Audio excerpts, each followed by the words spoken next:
Let's break down my top 5 pushdowns for building thick, durable triceps. These are the variations I keep coming back to after years of trial and error because they just work. Number 1 is the dual cable or dual rope pushdown. I generally prefer this over a single rope for one simple reason. You can extend your arms further back behind the body. This adds a shoulder extension component, which better activates the long head of the triceps. Since your arms are less locked in front, you contract behind your body, exactly like a kickback, but now with an improved resistance profile. The squeeze is much more intense. And even if sensations are misleading, at least this reduces the spreading force that's more apparent with a shorter rope. And best of all, you get superior alignment. Your elbows can move out more naturally instead of getting jammed in against your lats, trying to stay overly tucked. You can flare if you want, it doesn't matter anymore. And if you're a bigger guy, you know how much that matters. The longer rope gives you the space to extend freely without fighting your own body mechanics, which is super elbow friendly. This is exactly what John Meadows figured out years ago.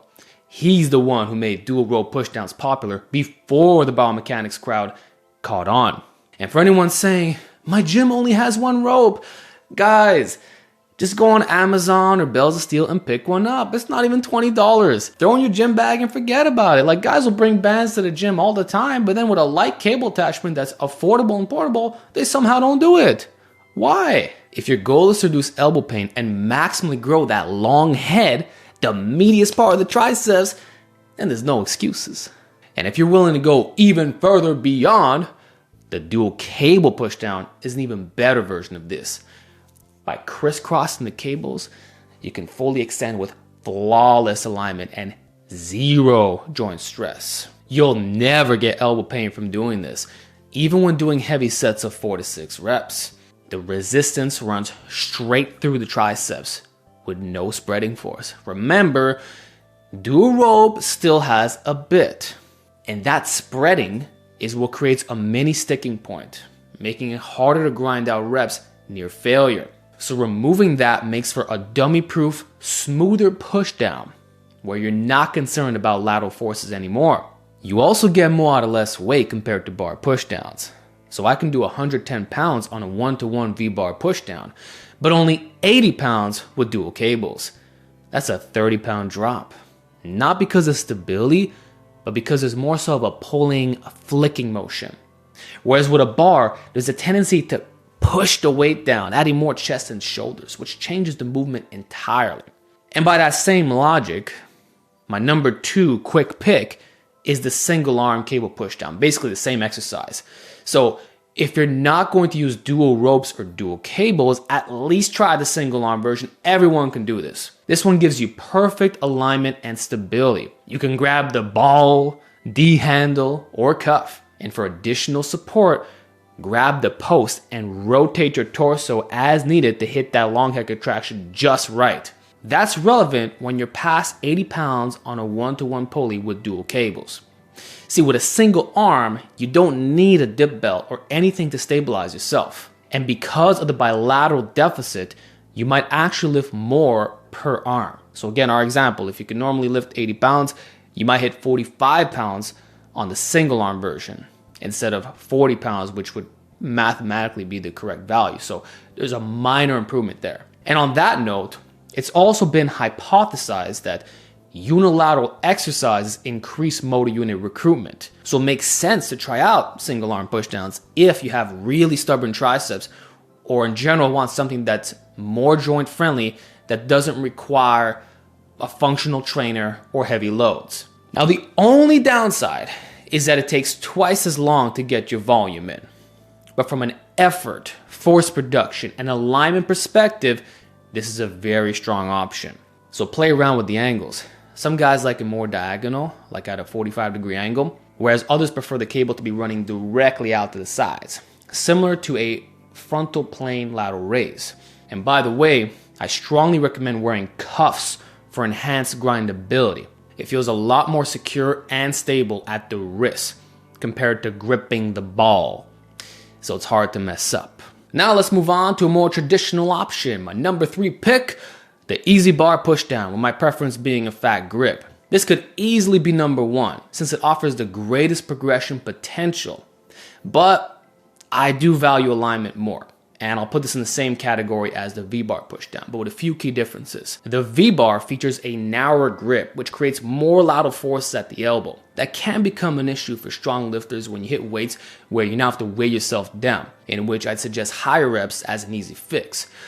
Whereas the Easy Bar with a fat grip gives you a slightly wider position with equal wrist comfort, like the expensive Rogue V-bar with big balls at the end, which offers better alignment. But most importantly, the fat grip itself opens up your hand and distributes the pressure more evenly, which is significantly easier on the elbows. And you can cup your wrist over without having a gap, so there's no flimsiness. So despite this being a bar pushdown, this feels better than all the variations, especially the restrictive straight bar, which I almost never do. That's also why I used to attach fat grips to my thin Easy Bar and normal V-bar.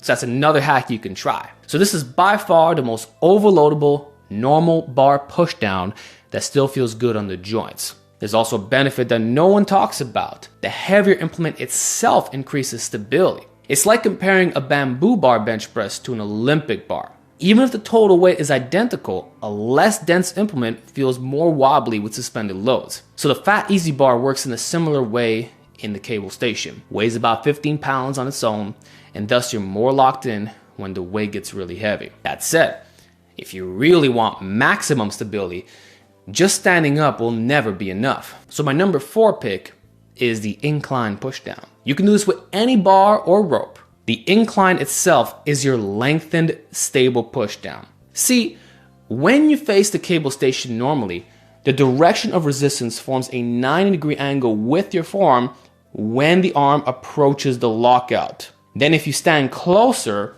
it feels like the inverse of a barbell curl, where peak tension gets closer to where the arms are parallel. Now that's a decent resistance profile, but it's still not lengthened bias, which might be best or at least worth including, since we normally don't get that on pushdowns. So the only way to get that is by flipping the other way around.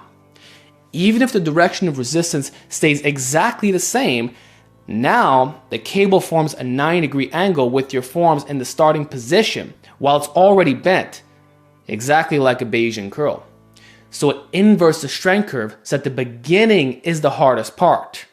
The only caveat is that you need an incline bench, otherwise the weight will pull you back, which can get annoying if you train in a commercial gym. But that's also the benefit. You'll be amazed at how much you can grind through the entire range of motion with that back support. You won't need to weigh yourself down anymore. You can even use the leg pads for tornado level stability. And your form will stay locked in from day one until you're hitting elite numbers. Pure brute force, zero limitations. It's also perfect for high fatigue workouts where you're trashed from all the heavy compounds or axial loading, like after standing OHB or max effort bench. This lets you drive all the force into your triceps without any bracing. So you always maintain maximum force production and motor unit recruitment, probably more so than any other bilateral pushdown. So I recommend alternating between the rope and the bar. And if you do use the rope, press the ends together at the bottom for overload. No point spreading since you're not extending behind the body for the long head squeeze, although you could include a shoulder flexion component for more long head. So briefly raising the elbows is fine, just don't use a bunch of momentum. Keep it strict and enjoy grinding hard. But to train as hard as you want, your elbows should be healthy. Which brings me on to the 5th variation that I've been promoting for almost a decade now, band pushdowns. This one isn't meant for pure hypertrophy, but ironically, it might be what helps you build the biggest arms long term. Why? Because it cures elbow pain. As many OGs know, I have hypermobile elbows and used to deal with brutal elbow pain in my teens. I couldn't even do 10-pound dumbbell skull crushes without pain. Now, that all changed when I discovered Westside Barbell, which led me to John Quint and Dr. Mel Siff. That's when I started using band pushdowns to selectively target the connective tissue. And you don't want to load them with high forces. So one of the best tools for managing elbow tendinopathies is high rep band work. And this applies to all the muscles, by the way. Band pushdowns are short and biased, therefore they keep your elbows the safest. There's no muscle damage, minimal fatigue, and the overspeed eccentric provided by the band is incredible for tendon reinforcement. The faster you move, the more the tension snaps back on the way down. It's a high-speed exercise with negatives that are faster than the speed of gravity. You're restoring proper elbow motion without overloading the muscles, while still generating massive blood flow and a crazy pump. I like doing 2 to 4 sets of 50 reps, 3 sets of 33, 4 sets of 25, or 5 sets of 20. For most lifters, 100 total reps at the end of a push workout is a great starting point. And if you've already been doing this for a while, try 200 or 300 reps. You can even do them the next day as a mini home workout. That's what I did during my naturally enhanced days. I hit them 2 to 4 times a week. And let me tell you, every time my elbows flare up, to this day, I go back to this protocol and it always works. Now for band selection, beginners should use a yellow micro mini band. Intermediates and up can use a red mini band. I personally wouldn't go heavier than a black monster mini band. And honestly, you probably won't need to. For the vast majority of lifters, even elites, the red mini band is optimal.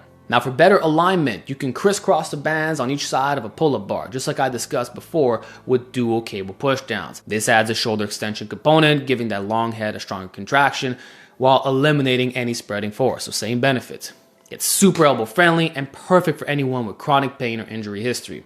This is my go-to for max injury prevention. Of course, it doesn't replace the other pushdowns we talked about, but it complements them perfectly. And as a bonus, you can double up some micro mini bands and attach them to the cable stack for accommodating resistance. Use the lightest tension possible, otherwise the strength curve becomes too exaggerated at the end. Even minimal band tension makes a huge difference. It'll effectively cut your cable weight by 40% with more acceleration and a stronger eccentric.